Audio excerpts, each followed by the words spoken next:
Okay, now we're recording. Larry, please behave yourself. This is Dahlia's first class. We want to make a good impression, please.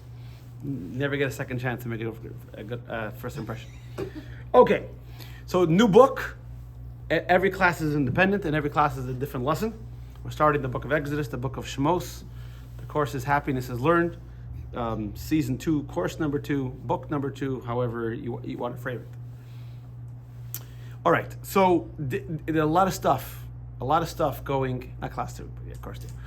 A lot of stuff going on in this week's Torah portion. Just to give a quick synopsis of what happens in this week's Parsha, is that the Jewish people, they settle in the land of Egypt, specifically in the region of Goshen. And in the beginning, everything is good. Yosef is the second to the king, and he supplies the family, and they settle down, and they have a bunch of kids. Everything is going swimmingly. Then after Yosef and his brothers all die, and that whole generation is gone, the Egyptians quickly forget the good that they weren't called the Jewish people there. They were called the Hebrews, or they're called the children of Israel. And by the way, the term Jewish people doesn't appear until the Megillah, until the story of Purim. It's the first time the Jewish people are called Yehudim, which is Jewish people. Jew, Yehud, it's the same. But they were always called the children of Israel, the Hebrews. So they have a lot of kids, and then all of a sudden comes a new king, a new Pharaoh, and he feels threatened by the Jewish population. And he says, "What if we're invaded by a Russian foreign power?" And Ukraine all over. Exactly, and we're invaded by a foreign power, and the Jewish people, instead of being loyal to Egypt, they'll switch alliance to the invading power, and then they'll overthrow us. Now, was this reason for suspect logical? No. Usually hate, bigotry, anti-Semitism never is. The Jewish people are tax-paying citizens. They lived there. They lived there for a long time. Not like you can say, oh, there were new immigrants. They haven't figured them out. The children, Yaakov's family, lived there for, at this point, they lived there for 110 years, I think. So it's not like they had any reason to feel threatened, but they decided that they're going to enslave the Jewish people. All the way at the end, the slavery actually lasts 90 years. All the way at the end of the slavery, a child is born, and everyone knows the story. Moshe, Moshe, a teacher. By the way, if I'm using too many Hebrew or Yiddish terms, please ask. Otherwise, I just keep going. So learn from Larry a little bit. Don't be like Larry. Learn from Larry. Interrupt from a question. Right? Moses to draw out an Egyptian. Right. Minamayim Shisiu is called Moshe because out of the water. Right? Interesting, by the way. The whole talk is not for tonight's class. That who names Moshe's name at birth wasn't Moshe. Did you know that? No. His mother gave him a name. Who gave him the name Moshe? Pharaoh's daughter, Batya. But he was already 3 months old.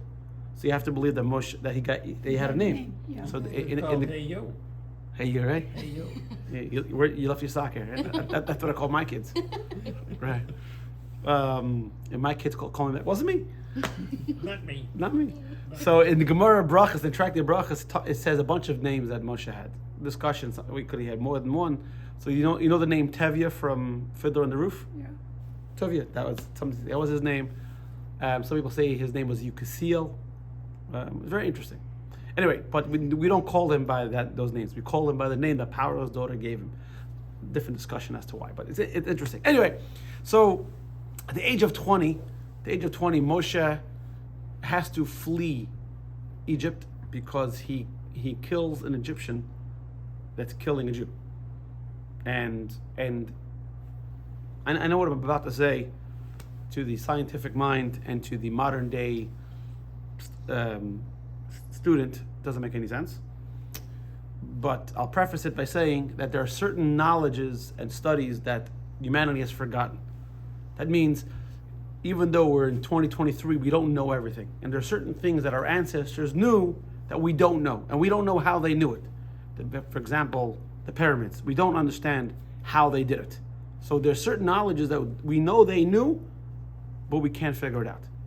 So if in the case of the pyramids, you can't deny it, and you can't call them idiots because it's there. But in the case of astrology, there was a science, a knowledge. How I can't. If I could explain it to you, I wouldn't be sitting here. I'd be making a lot more money. But there was a science of astrology, being able to look into the stars and to perceive. Tell him. You know what it is. Michael J. I tell you what it is. You guys aren't on camera because the camera's on me, and Ira wants to be famous. So he says, "I'm going to wait till class starts. This way I walk in." Ira, that's what it is, right? You had to work overtime. Yeah, exactly. Jeopardy was just over. Jeopardy's starting. I was just Wheel of Fortune is over. Wheel of Fortune. There you go. Yeah.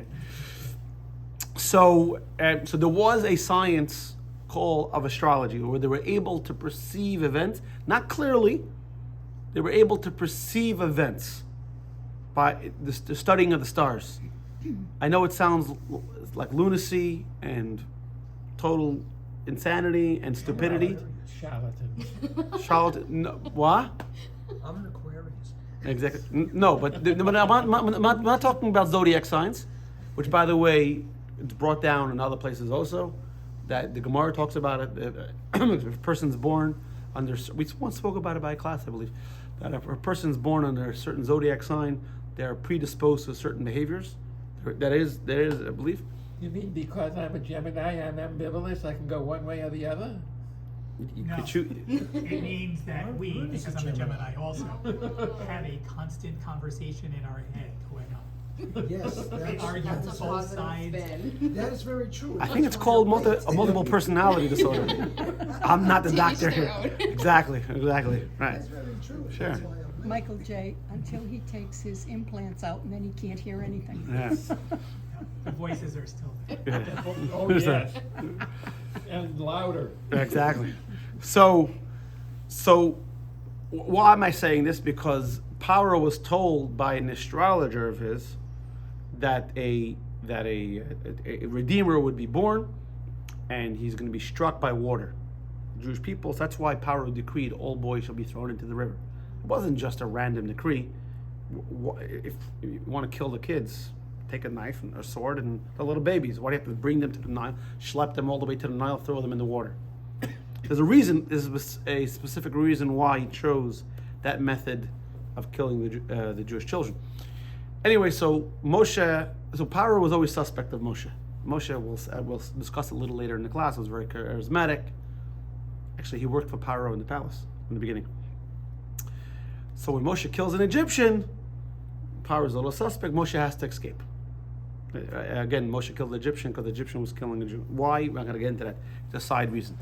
Fast forward 40 years, and if you want to read some fascinating midrash, also not for this class, very, very interesting stuff. Where was Moshe during those 40 years? Because we had this 20-year gap between Moshe's 20 and Moshe's 80. Very interesting midrash. I think behind me is the set of the little midrash and the midrash says. I think it's in there. Didn't he have a little souvenir stand somewhere in the Negev? What? A souvenir, The cream. He had a stand in the mall. Yeah. He sold the Ava cream. Yeah. Right. Go to the Dead Sea. Yeah, exactly. Dead Sea. Exactly. He was the one who started the Dead Sea cream. Yeah. But you should know, by the way, as a side medrash, just as a side, because it belongs to this week's parsha, there's so much interesting stuff to say. You guys know the famous thing, the sword and the stone? Yeah. Of Yeah. course. Do you know where it comes from? Excalibur. You know where? Oh yes, and Yeah. he's trying to pull the sword out of the But stone. do you know where? Can't. Do you know where it comes from? No. The Okay. legend of King Arthur. But do you know where the source is? You think they made it up? No, it's a medrash in this week's parsha. What happened was everyone knows Moses' staff, right? The famous Moses staff, right? I don't know if I had the curve at the end officially, like you see in all the movies and stuff. But that staff was, it says in the Ethics of Our Fathers, was created already by the 6 days of creation, and it was inscribed with these 3 abbreviations. No one could figure out what it was. And it was passed down from different people. Anyway, Jethro later ended up being The father-in-law. father-in-law of Moshe. Got a hold of it. He got a hold of a bunch of good, nice stuff, by the way. Jethro also was also in possession of the clothing that God made for Adam and Eve after they sinned. Jethro got a hold of that too. He was a collector of stuff, right? He's sort of like me. He's trying Yeah. to sell it on eBay. Right. So yeah, his garage was even better than your garage, right? My garage. Yeah, right. I don't So the Medrash tells us that Jethro put the stored. He knew Jethro was a very spiritual man, and he understood that it was a very special stick. He put it in the ground, and no one could take it out. This Medrash was written way before the legend of King Arthur. And when Moshe came to Midian, because Moshe ran away from Egypt, he didn't go immediately to Midian. That's how the idea popped into my head. He was in Yemen for a while. I'm telling you, go read the Midrash. Anyway, he comes to Jethro and he meets him because he saved Jethro's daughters by the well. He comes to his house and he said, "Hey, what's the stick doing here?" Bloop. And Jethro's like, that guy's a little different. Anyway, so Moshe has the vision by the burning bush, the famous burning bush. God talks to him, tells him, and has a debate with him. No one argues with God like Moshe. Most people listen. Moshe debates. And after being at the bush for 7 days, God convinces him, commands him that he has to. I didn't say he wins the arguments, by the way. He debates it, and he goes back and to go back to Egypt and to take the Jewish people out of Egypt. Out of Egypt. Yeah. So this is where the text picks up. This is where the story picks up, because tonight's question that we're going to address is: we know we have to work on ourselves. To work on ourselves to improve ourselves, right? Character and observance. And we know we have a responsibility to improve our community, to help people around us. Now, if I'm in the middle helping you, I can't be improving me. So which one is it? Do I care about me? Do I care about you? Like Jerry Seinfeld has this great joke about medicine. You go to the pharmacy, this medicine is fast acting, this one is long lasting. When do I want to feel better? Now or later? Right? Take both. Take both, exactly, right? Take both. Sorry. It's pinging while I'm at it. Okay, so that's the question. That's the question we're going to deal in tonight's class. Which one do we focus on? Do we focus on me or them? It's me or we. Is it one or does it have to be one or the other? You'll see. Rookie question. Okay, It depends. It depends. that's always the answer. Right. Okay. Yes, funny. So let's pick up text number 1 on page 3. So Pharaoh was visited by Moshe and Aaron. Interestingly enough, originally he was going to be visited by all the elders, but the elders they chickened out. I mean, you could understand why. This is Pharaoh. We're going to, and they weren't going to bring him flowers. They were going to tell him, "Oh, by the way, all your free work, and we're going to leave." Right? And if you watch any documentary of of this lead up to the Civil War, when the northern states told the southern states to free all their free labor, they're like, "No, right? Why should we?" You can understand why Pharaoh. I have these people building storehouses and cities and infrastructure for me. Why would I just let them go? Because you said so? Because your invisible God said so? Because it's the right thing to do. Right, but Pharaoh didn't exactly. So originally Pharaoh says, we don't believe in original gods. And I never heard of your God, I'm not going to listen to him. Probably one of the dumber things to say. You want to say, I'm going to listen to God, but to say you don't know God, God said, oh, if that's the case, let me introduce myself. And that's... Sounds like a soulmate. Hey, I went to the same school he did. Yeah. So So it began. Please allow me So to Pharaoh- introduce myself. you're dating yourself. So Holy stuff. So Pharaoh tells Moshe, after Moshe and Aaron demand from Pharaoh, the Jewish people should be let go. Text number 1 says, "What do you come with your crazy idea?" Because you have to realize, by the way, I know we're spending a lot of time in the prelude to the class where I haven't even gotten in. Usually the class is about an hour. Tonight's going to be a little longer. You have to realize when we sit by the I Haggadah. got work to do. Yeah, exactly. When we sit by the Pesach Seder and we tell the story, usually Turn to your neighbors. usually we look at Pharaoh as the idiot. Like, what a stubborn fool. Moshe and Aaron told him. You have to think of Pharaoh he wasn't an idiot, and he wasn't stubborn, he wasn't stupid. Think of it this way. Wait 1 second. You're the president, right? Or you're the king in this case, right? And Moses and Aaron came and said, I want you to release all your laborers to go to the desert to have a religious experience. Will you listen to this guy? Right? Okay, everyone, we're going to shut down Wall Street. We're going to shut down everything to go into the Mojave Desert to have a religious experience. This isn't Burning Man experience, right? You know what I'm saying? But you have to realize Pharaoh says, you're crazy. Get up to Staten Island. You don't have to go all the way to the desert. But he said, how long are you going for? We don't know. Well, what are you going to do there? We don't know yet, because God's going to tell us. God is an invisible God. He can't see, can't touch, can't feel, can't communicate. Only I can. Who's the crazy one over here? You have to understand where Pharaoh is coming from. That's why Pharaoh tells them, guys, you want to go to the desert and smoke whatever you're smoking? Have your religious experience? Fine. But we're not going to shut down. You have to realize that Egypt was the United States at that time. It was the biggest superpower, the biggest world economy. We're not going to shut down the economy of the biggest superpower in the world because you want to have a religious experience. Now you understand Pharaoh's response. Now, obviously, we know the end of the story, so Pharaoh is an idiot. But you have to appreciate. He's not a good businessman. He was the He king. said, I'll send half of you this week Right. and half of you next week. If you would have known, right? So, but interesting, Pharaoh doesn't just say go home. He tells Moshe and Aaron, go back, says, why do you disturb the people, not you guys? Return to your labor. He doesn't say go back to work, go back to your work. So the commentary pick up, because remember that everything in the Torah is exact. That means there was a difference between Moshe, Aaron, and everyone else. Let's look at Chizkuni on it says, what did Pharaoh mean when he said, go back to your work? So look at text 2a. Text 2a says, when the Egyptians first compelled the work, so one of the biggest questions is, how do free people become slaves?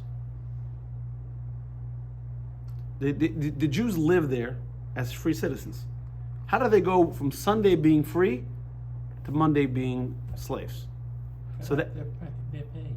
so the answer, so Chizkuni, this is he cut here in the textbook. It's cut short, but originally they were paid, and it was a project for Egyptian infrastructure. And if you're a loyal citizen, you're going to show up. And the Jews always want to show that they are loyal citizens, right? By the way, this concept, everything you see, the Hitlers, the Stalins say about the Jews, protocols of all that. By the way, that's not new. That's all in the Torah. All the anti-Semitism today, nothing's been new. So the fact that they called Jews not loyal citizens, that Pharaoh did that. If you're loyal citizens, you'll show up to this great infrastructure project. So everyone showed up, except for the tribe of Levi, because Yaakov specifically commanded Levi and his descendants, his tribe, that your job is not to work. Your job is to be the moral compass, the leaders of the Jewish people. So when Pharaoh tried to entice them into their trick, they never fell for it, because our job is not to work. In last week's portion, we learned that Yaakov gave very specific instructions who should carry the coffin. Levi was excluded from carrying his father's coffin because his job, he's going to be the leader, the teacher, the Kohen, the priest. So therefore, he doesn't carry the coffin. So that's how. I have a question. So, Levi, the tribe, that's where Kohanim comes from? Well, yeah. So the Kohanim is a family from the tribe. So Aaron, Moshe's brother, was a Levite. And then God said, you and your sons born after it are not Kohanim. I see. So Aaron's brother Moshe was a Levite. He was a Kohen. So therefore, Moshe was never a slave because he was a Levite. So he was never, his whole family, his whole tribe never fell for that trick. So they were always free. That's why he tells them, you guys go back to learning and do whatever you rabbis do, right? Everybody always wonders, right? What do rabbis really do the whole day, right? How did the front nine go? Exactly. Look at my form. Look at this form. Look how perfect that is, right? We studied this. Exactly. Exactly, right? So he said, go back to whatever you're doing, let the people go to work, right? So Nachmanides says, and this is text 2b, he says that it's the custom of every nation. Pharaoh understood that people need guidance counselors, and wise people. So he said, we're going to leave one group of people enslaved. So according to text 2a, it never fell for it. Text 2b seems to imply that they were purposely excluded. They figured the Jewish people need mentors and everything else, but like always, this was all orchestrated by heaven. Nachmanides says, many times we think we have ideas, but sometimes ideas are put there. Okay. So now all this we're not going to come back to the question. So what did Pharaoh mean when he said go back to work? So Rashi says like this. This is text number 3. So go back to your work that await you in your homes. But the tribe of Levi was exempt. So Rashi says that Moshe and Aaron were able to come to the palace because you have to think about it. So many times now in the next 3 portions it says Moshe and Aaron came to Pharaoh. If they were slaves, how could they just Show up. exactly? You think the slave master? Oh, you have an appointment. You just want to go visit the kid? Oh, okay, yeah, sure. Why don't you say so? Right, that's not how slaves work. Slavery works. So now there are others that disagree. That up until this point, if you see in text number 4, it says up until this point they were free. They were free. But Pharaoh says, you know what your problem is? You have too much time in your hands. Because you start coming with these ideas. I always say this. I grew up in Brooklyn. What's the most dangerous time in New York? The summertime. Why? All the kids are off from school. By 12 o'clock they're bored. That's a very bad idea to be young, stupid, and bored. Right? From the stories you said. Right. Exactly. Obviously you have knowledge. Yep, I didn't. I'm not only. I'm not. What? Remember that commercial for the Here Come? I'm not only a president, I'm also a client, right? Yeah. You should hear the stories his old man tells about it. Oh boy, yeah. And he trust me, he doesn't know all those stories. So. Our son says the same thing. Exactly. Right? I remember one time we were talking about stories. Me and my brothers, my mother turned around and said, "Well, I never heard that story." It's okay. All right, so here we have two different viewpoints between text 3 and text 4. That if you see in text 3, God Pharaoh is telling them basically, you do what you got to do. Just take care of yourself. Stop worrying about everyone else. You want to be a holy person? That's that's a you problem. Text number 4 seems to say, oh, Pharaoh says, you're so concerned about everyone else? You want to heal the world? You want world peace, or I don't know, whatever it is? Now you're gonna join them. So now we come back to the question we were talking about earlier today. Is it do we focus on me, or do we focus on we? Is it us, or do I care about improving myself? Do we say, Pharaoh was telling them, do I stay? Just it's saying stay in your lane. Just worry about yourself. Don't going around correcting everyone else. Or do we care about everyone else? All right, let's go a little bit deeper into the story. All right. So it's important to understand that everything in the Torah is a representation of a much deeper dimension. That means when Pharaoh and Moshe are talking about over here, they're not just two guys talking. They're talking about these two ideas. Power represents the material world. Work, regular work. Moshe comes and says, God said that we have to have a spiritual experience in the material world. Pharaoh says, God is God, material is material. You can't do both. You can't have spirituality in the material world. And you think about it, Pari, that argument makes sense. When you're, when you're doing work, you have to concentrate on what you're doing, right? And when you're in shul, when you're praying, you got to concentrate on what you're doing. Spirituality is spirituality. And materiality is materiality. You can't mix the two. And this is what the Rebbe says. The Rebbe says in text number 5. He says, Parai is telling him like this. Parai was a very logical person, and he's a wise person, and he was saying, by every natural consideration, the Jews had no hope of being liberated from Egypt. They were there. There's actually a midrash that says, the Mechilta, the midrash says, no slave could escape Egypt. And not only that, moreover, this state of bondage was consistent with God's heavenly decree. If you remember, God told Abraham the Jews are going to be slaves for how many years? 400 years. They were only in Egypt for 210 years. So Pharaoh says, what are you doing over here? So first of all, the natural order of things is the strong oppress the weak. That's the way the world has always worked, by the way. It's not, as much as we try to sugarcoat history, that's just the way things are. So this is the way the natural world works. And not only that, I have backup. God told Abraham, you're going to be slave for 400 years. So make an appointment, come back in 190 years. And remember that great Reagan joke? In the 70s, maybe in the 80s, when you bought a car in Russia, it took years and years and years. You know this one? Years and years and years for it to come. So the guy goes, they buy a car, and he fills out all the paperwork, and the guy says, okay, come back in 10 years. So he says, in the morning and afternoon. She says, it's 10 years from now. Does it really make a difference? Yeah, because the plumber's coming in the morning. So Pharaoh, no? You got to listen. You got Reagan's jokes are great. His timing is great.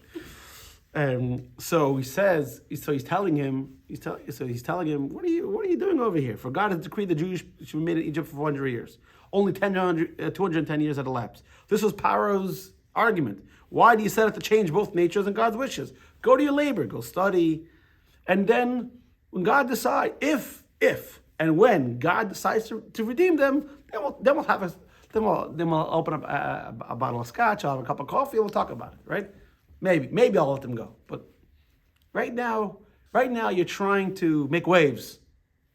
Things are going exactly how they're supposed to go. Now we understand.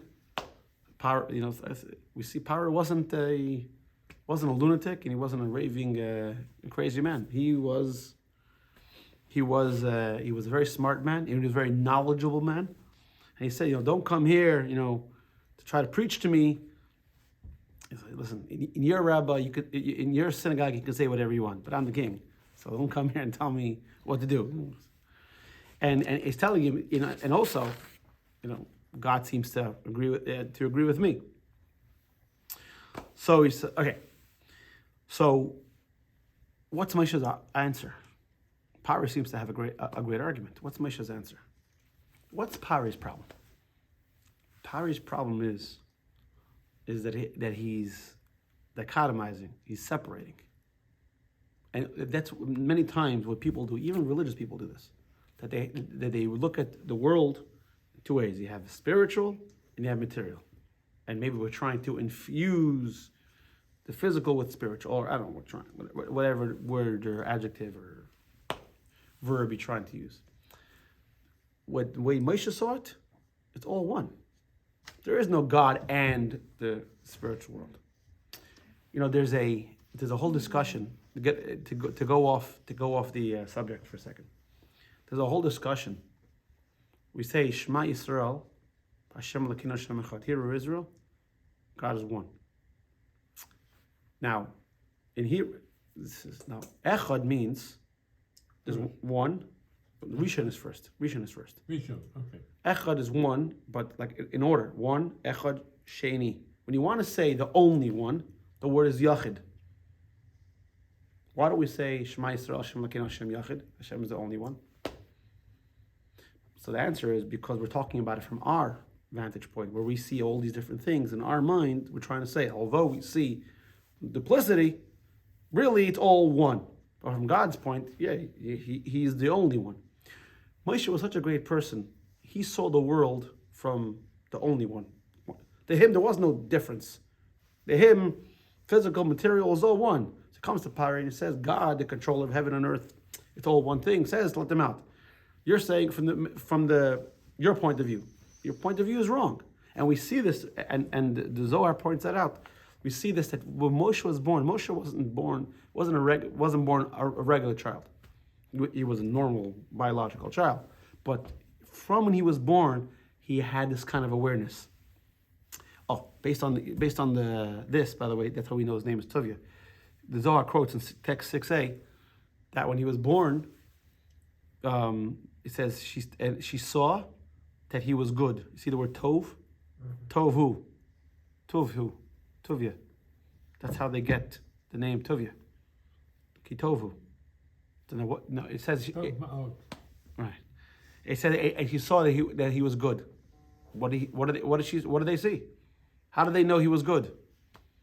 Because he said when he was born, I say there, please may I have something to eat. Exactly. He was very polite. Right, like and every mother thinks their kid is most beautiful, but said she saw that he was good. What does that mean? So the discussion, Rabbi Chia says he was born circumcised, and Rabbi Yossi says that there was a light that when he was born, the entire house filled with light. Now, what is this light? Metaphorical, actually, was it a physical light? That's discussed somewhere else. But the point of the matter is, I guess, what this represents, and the Rebbe expands this on 6b at length. This is a very, very interesting text. 6b, pay attention. The Rebbe explains that we find Moshe excelled in two areas. Number one, he was perfect. The fact that Hashem chose him from all humanity indicates that he was spiritually perfect. Now, that represents the fact that he was born circumcised. The point of circumcision is to remove a cover. So actually, by the way, in the end of the book of Deuteronomy, when it talks about Messianic times, it says over there, it says, I'm going to bring you back to the land of Israel, Umaltem as Erlas Levavchen, I will remove the foreskin of the heart. What does that mean? Obviously, it's not a biological operation. It's a metaphor. Foreskin is a cover, so and that means represents a concealment, an obstruction. Moshe was born circumcised, meaning there was no obstruction. He was absolutely godly. Now, B, he achieved perfection as a shepherd, meaning he provided for every material, spiritual need, and this represents the fact that he was light. Light represents goodness. Light represents direction. You can only do things when it's light. So we see over here those two things. We understand why he was chosen. So you see, being born circumcised speaks to his personal perfection. The fact that God's light filled the house upon his birth indicates that he would share this rear light and teaching with Jews in particular. So Pharaoh tells Moshe, you got to choose a lane. Either you got to be down here, you got to be up there. Moshe is saying there's only one lane. Right? The guy who comes home from shul drunk, he's driving. His wife calls him up and says, "Be careful! I heard there's some wacko driving the wrong way on the highway." He says, "One person, everybody." So, Well, here's a question. Yeah. If Moshe was born circumcised Yeah. and his mother put him in the basket, floated him down the Nile. Well, 3 months later. Okay, Okay. doesn't matter what time. Okay. Floated him down the aisle. Well. He was found by the Egyptian princess, Yeah. right? When they changed his diaper, they didn't notice something was different. She knew it was a Jewish baby. Oh, so It, that it says in the text. It says in the text. She saw it was a Jewish baby. Oh, I didn't know that. She knew, yeah. That only. It shows you how- Because it was in the basket, she knew it was a Jew. No, also she saw. Yeah. Also she saw he Yeah. was circumcised.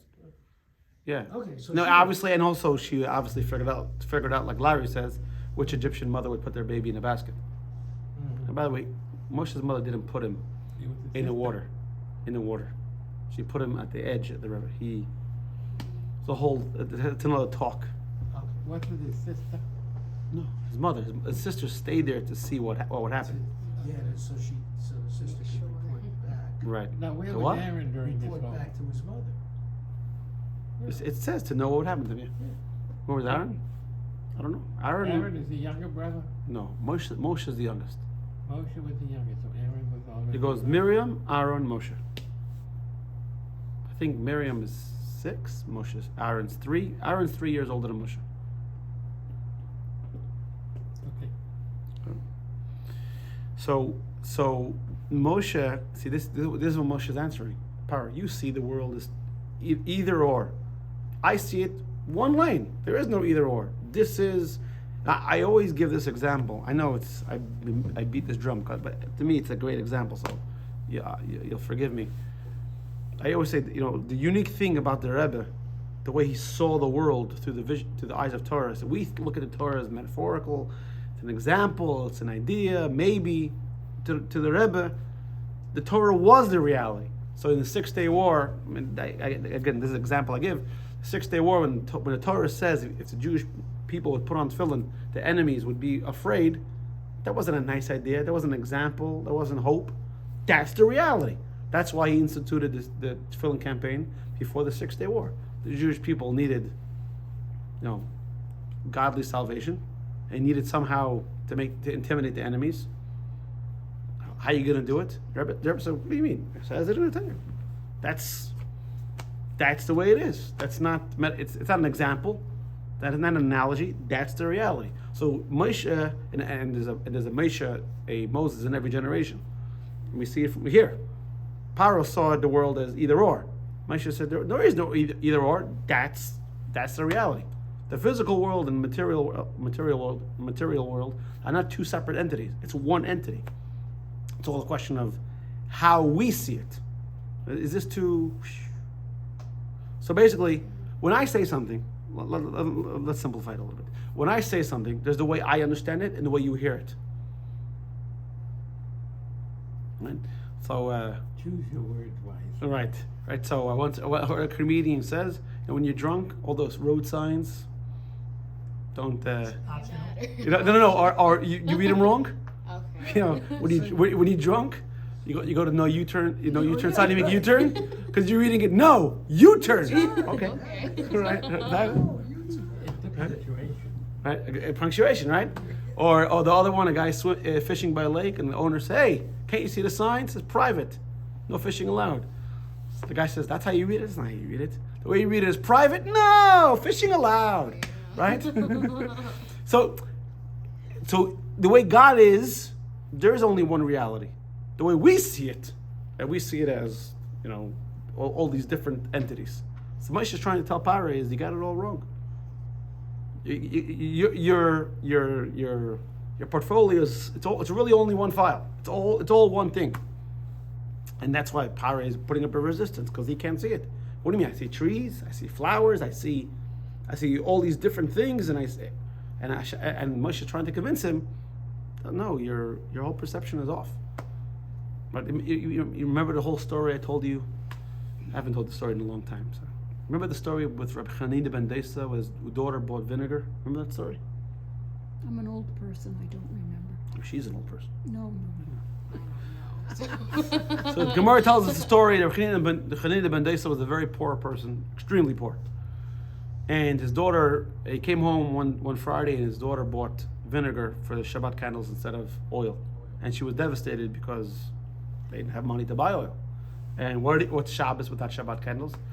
Hanina ben Desa says, okay, so light the vinegar. He said, but vinegar is not flammable. So light it anyway. Who said? The same God who decided oil will be flammable will decide vinegar should be flammable. I mean, and the vinegar burned. Now, it's a story because he was a great man, and we call it a miracle, obviously. Now, it is a miracle because it goes against the laws of nature the way we perceive it. But if God decides oil should be flammable, burns.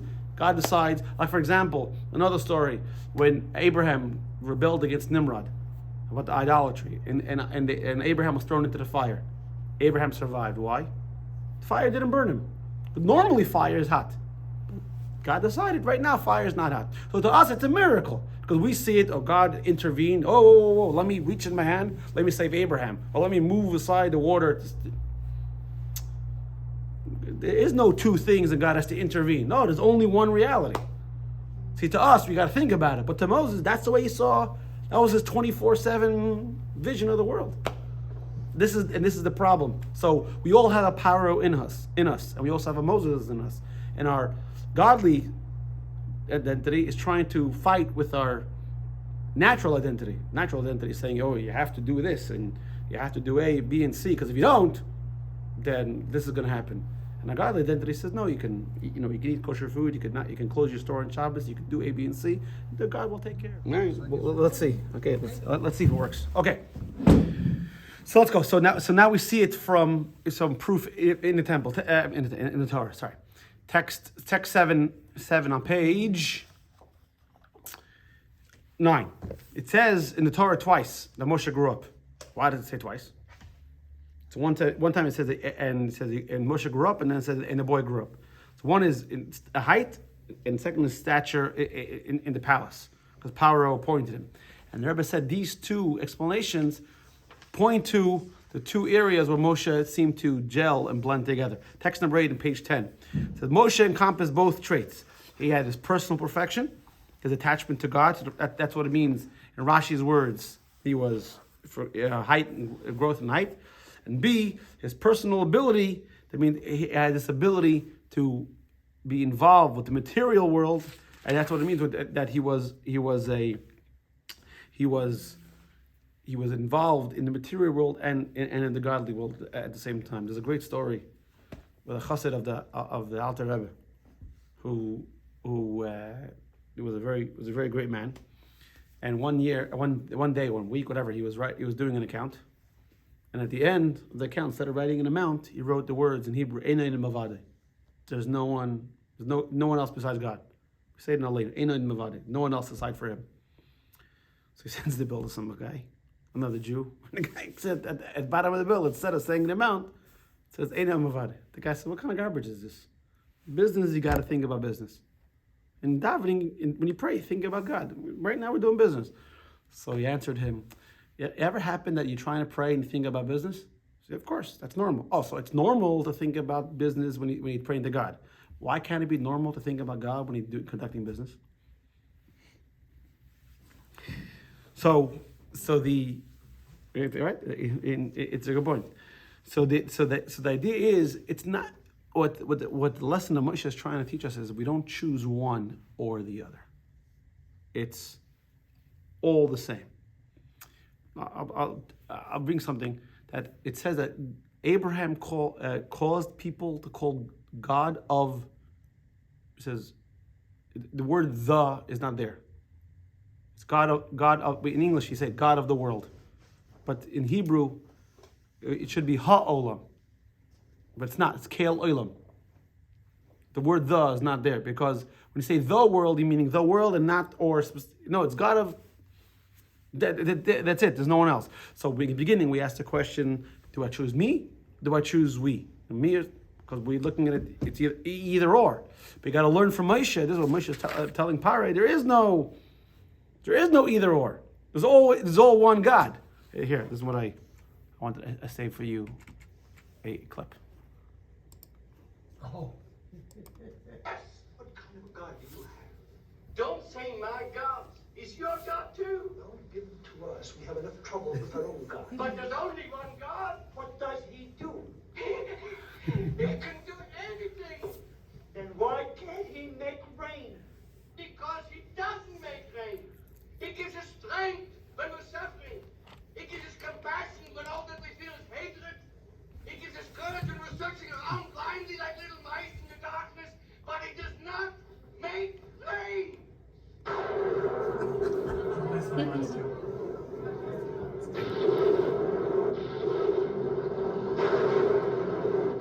Of course, sometimes just like that, he'll change his mind. By the way, that movie should be mandatory. And that's a young Harrison Ford.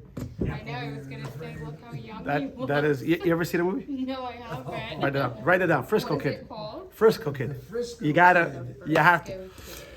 So it's not a question. So many people also do this. You know, if I either I focus on my own spiritual self or I help the other person. The Torah, in many different places, teaches us we're all one unit, and we see in text number 9, the famous midrash. It says that we're all responsible one to the other. It's like you're on a ship, and a guy in his cabin decides to drill a hole, and he said, "Oh no, don't bother me. It's my cabin. I can do what I want." Obviously, that's sheer lunacy, because it's all one ship, and this is what the Torah is trying to tell us. And the early Chassidim would say, and they would say, "Is my bread is yours, like it is mine." There's no you and me. We're all together, and therefore our focus has to be, you got to do the right thing. You're gonna come with the question and say, "But it's only one piece of bread. I got to make a choice." So here comes the Rebbe and explains that if your approach is that my job is to do the right thing, not either me or you, then you'll see there'll be enough. Like that story I once told. There was a father and a son, very, very, very poor. They lived in a dilapidated house, no insulation. And the father was an old man, and the son would go out to work. And there was only one coat. So the father said, "I should have the coat. I'm an old man. I'm freezing." The son said, "Yeah, I understand, but I'm going outside to work to provide.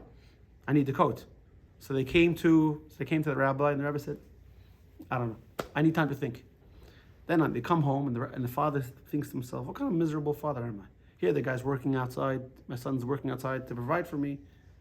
He should have the coat." And the son thought to himself, "What kind of terrible son? He's my father."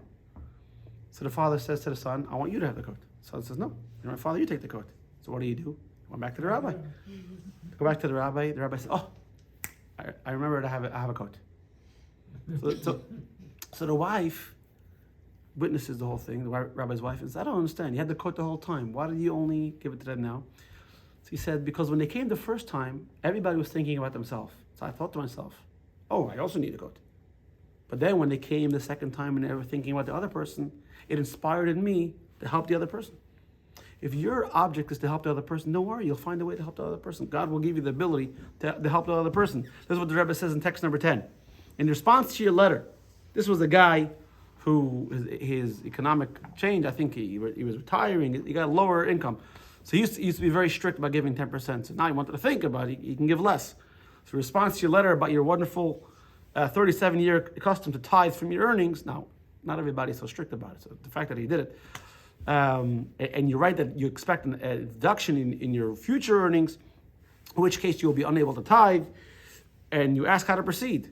And the Rebbe says, this is most surprising. Why would you ask this question? When the best possible outcome and the wisest course of action is to continue your wonderful custom and demand that God, the creator of the world, the orchestrator of its affairs, enable you to do it with peace, joy, and gladness of heart. Don't worry. Your job is to do your job. Let God take care of it. And not only that, the only mitzvah we are allowed to challenge God is tzedakah. Did you know that?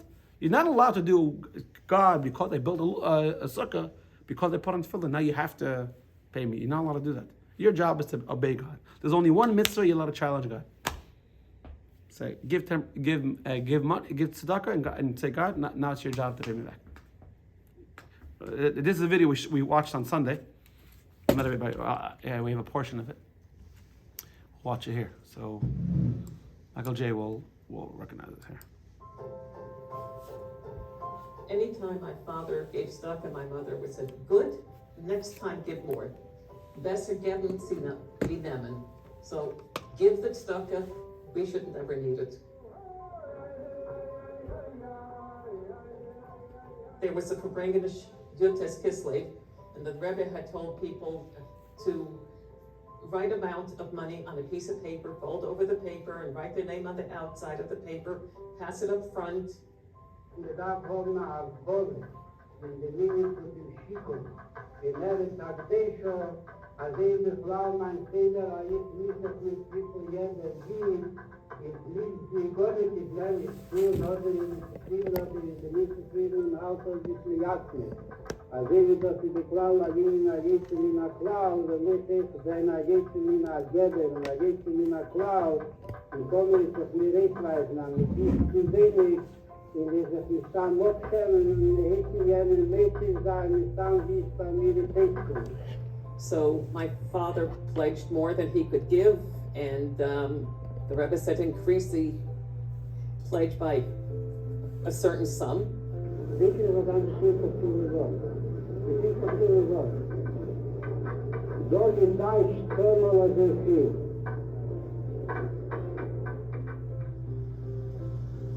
He came home, I believe it was Norwalk, late at night, and he told my mother what happened.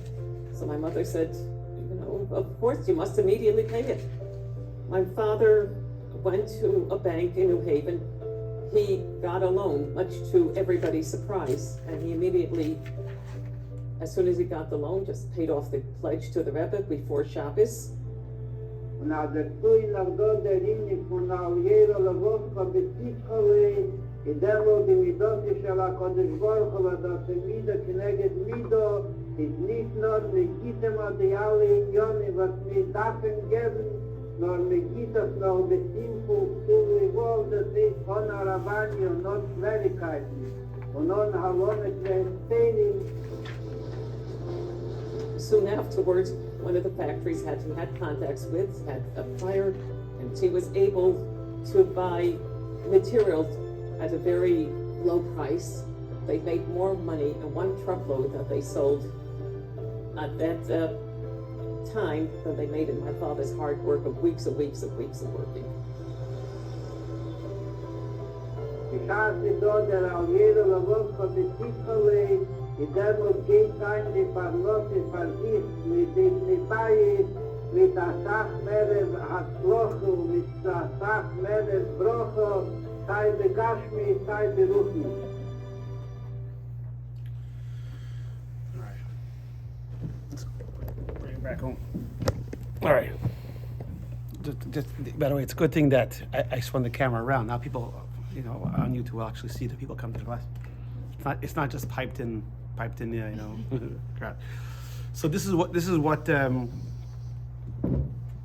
Moshe is trying to tell the Pari. The Pari says either in the spiritual world or you're in the material world. That idea makes sense.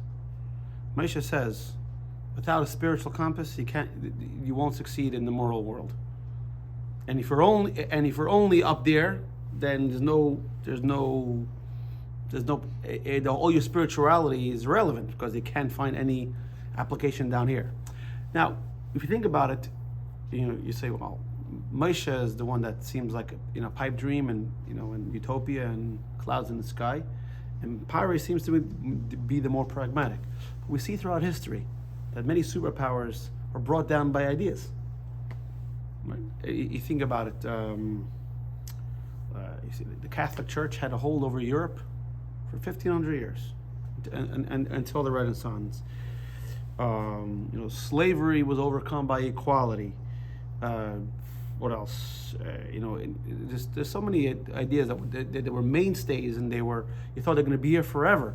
But when an idea was just true, humane, and honest, and holy, it overcomes any of these, because ideas are more powerful because they're born in purity. It's actually it's the lack of politicians and a rabbi, a priest, and a Hindu. A rabbi, a Muslim, and a Hindu. They come to a farm one night. The farmer says, could you please put us up for the night? The farmer says, I only have 2 beds. One of you has to sleep in the barn. The Hindu says, I'll sleep in the barn. Comes back and he says, can't sleep in the barn. There's a cow there. We consider the cow a holy animal. Fine. So the So I said, was it but I said, no, sorry, it was a politician. It was a politician, a rabbi, a Muslim, and a Hindu. Sorry, politician, a Muslim, and a Hindu. So the Muslim says, okay, I'll go to the barn. Comes back, and the Muslim says, can't sleep in the barn. There's a pig in the barn. Right? So the politician says, I go, but I want it on the front page tomorrow that I went and I sacrificed for all of you guys. I slept in the barn. A few minutes later, who shows up to the door? The cow and the pig. Right?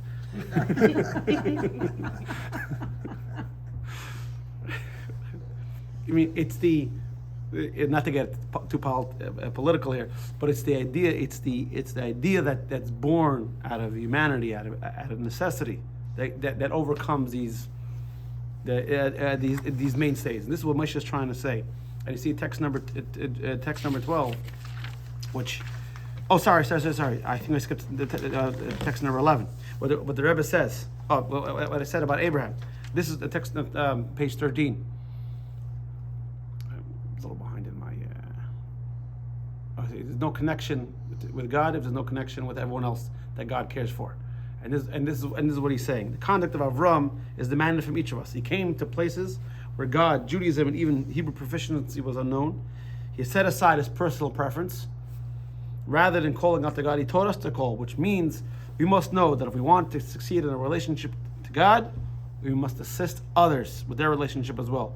We must see to it that others not only know, but also call out. Although they knew nothing before, must help them declare there's God in the world. Going back to the screen before, without a connection, the question was posed to the Shneur Zalman, what's more important, caring for people or caring for God? And he said, caring for people. When you care for people, you care about who God cares for. Two of them, we separate the two, and this is text number 12. This is a quote from the previous Rebbe on the 8th day of Av, which is the eve of the destruction of the temple. And the destruction of the temple happened because of baseless hatred between people. And he says such a powerful